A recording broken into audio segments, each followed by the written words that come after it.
So we had a chance to talk to George Lee of Rabble Game.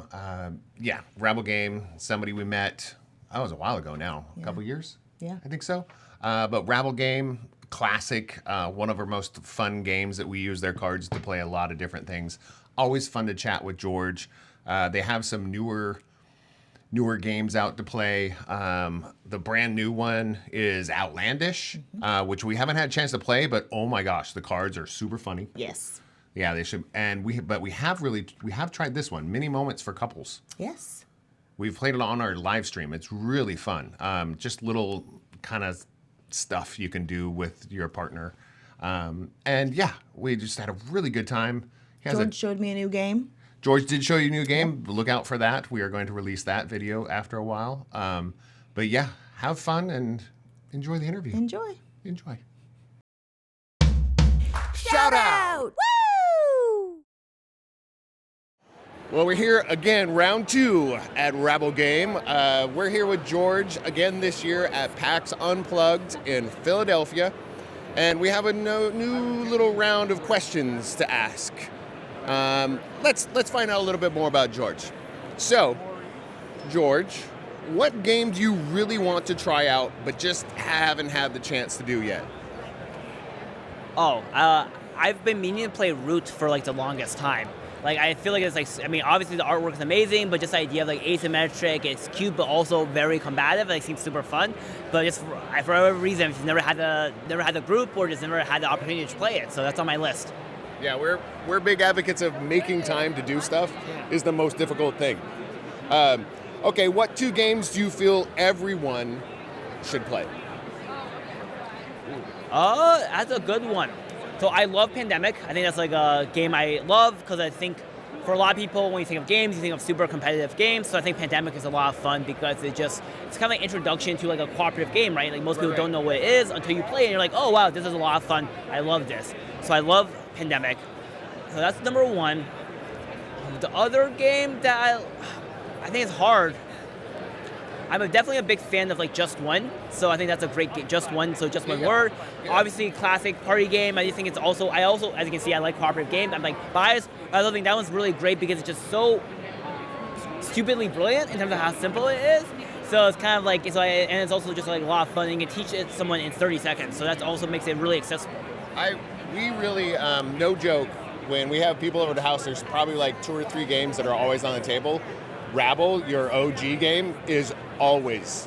We play it and we break the rules, but at the end of the night, everybody's having fun with that deck. So we love that game.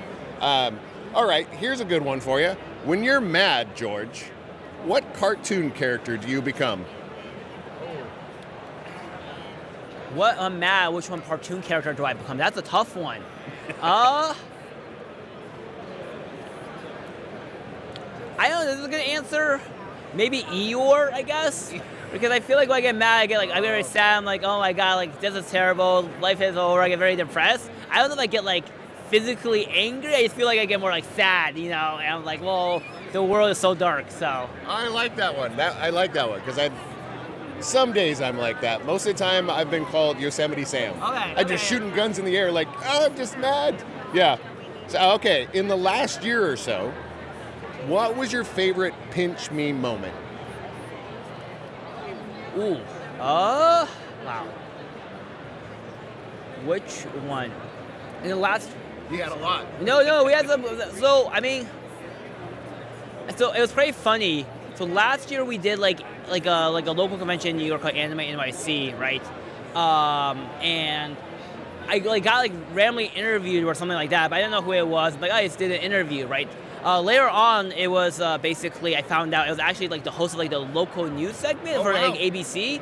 So then there's and then I couldn't find the clip for the longest time. I finally found the clip, and they actually sent it to me. They're like, "Hey, here's a clip." I'm like, "Oh, that's kind of cool." It's like me talking about Love Struck on local ABC news. I'm like, "That's really fun." Oh, so that's yeah, super cool. Yeah. So that's obviously it's not like national TV or anything like that, but I'm like, "Oh, hey, look, I'm on the news." So that's a lot of fun. Being there in the right moment at the right time. That's so cool, man. Congrats on that. That's cool. All right, you have a friend or family member that considers themselves a non-gamer. What game would you gift them? Okay. Ooh. I'll go with two answers because I think it's hard. I'm gonna be biased. I'll say Love Struck, obviously number one. I'm obviously biased with my own game, but also because Right.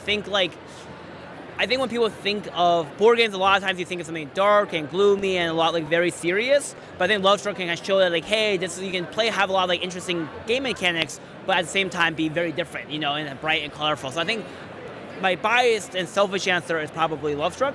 So that's one answer. I think the other answer I will say. I gotta go with Codenames, right? I think Codenames is like everything, probably I know it's like kind of blowing up now, but definitely started off as a gamer's game, like a gamer's party game. But then as it kind of evolved, right, like obviously I think it became more and more mainstream. So now everybody knows about Codenames, even people who don't play board games. It's a really good gateway game to basically show, have kind of like a party game vibe, but also have some strategy behind it too. Yeah, we always have. I mean, whenever we travel, we usually have Rabble is one. We have Sync is the other one from you guys, and then we usually do have some sort of variation of like code names of something like choose your matching games and stuff like that. So That's really good. I love that. Okay, so next one. Which one are you in a zombie apocalypse and why? A, group leader. B, comic relief. C, first one to scream. Or D, none of the above. Oh, that's a good one. I don't know. It honestly might be D, none of the above. I feel like I would probably just be like in a bunker by myself. I'm not dealing with this shit right now, Yeah. Because I feel like you think of a group leader, you think of someone who's gonna go out and go confront the zombies. I'm like, that's a lot of work. High chance of being bitten. I don't want to do that, So I definitely don't think I'm funny enough to be the comic relief. So, yeah.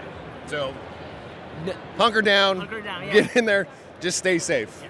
Oh yeah, I think my wife is that same person. She's like, go get the thing. All right. What is your favorite character in your current game library? The character, all of your games that you own. What's your favorite character? Character game library. I mean, this is a very specific answer. So I love Binding of Isaac, which is a video game, and I have actually the card game, like the full set of the early backer.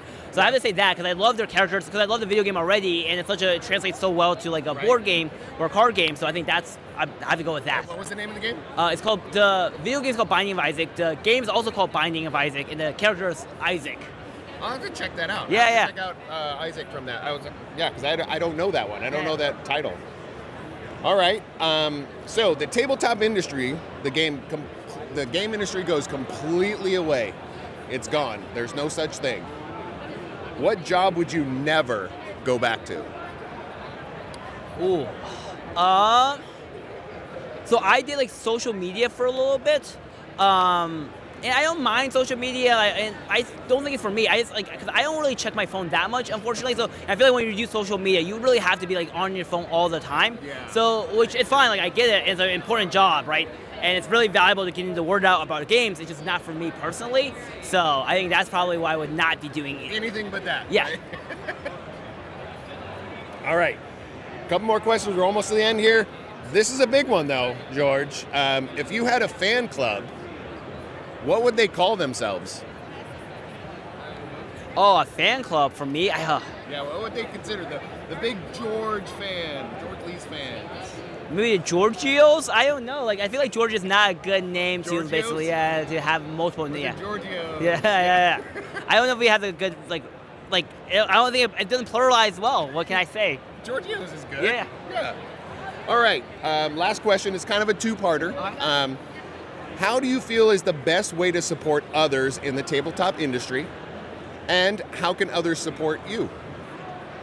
I think for the second one, obviously, if you spread the word about our games, play our games, I think that's obviously great. We always appreciate that. I think just playing our games, I think what's nice about games is you kind of naturally share the word because you play with other people. So I think that's a big part of it.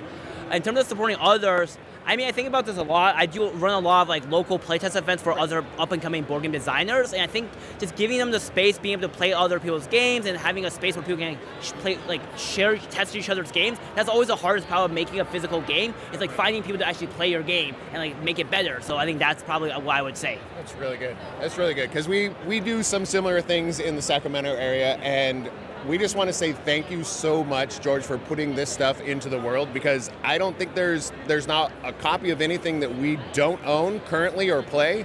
And every local event that we go to, we have your full library available to play. We've put them in at least dozens of people's hands. We've put them in local community places. So thank you so much for taking the time to talk to us. Yeah. And just go play Rabble Game, rabblegame.com. See you soon.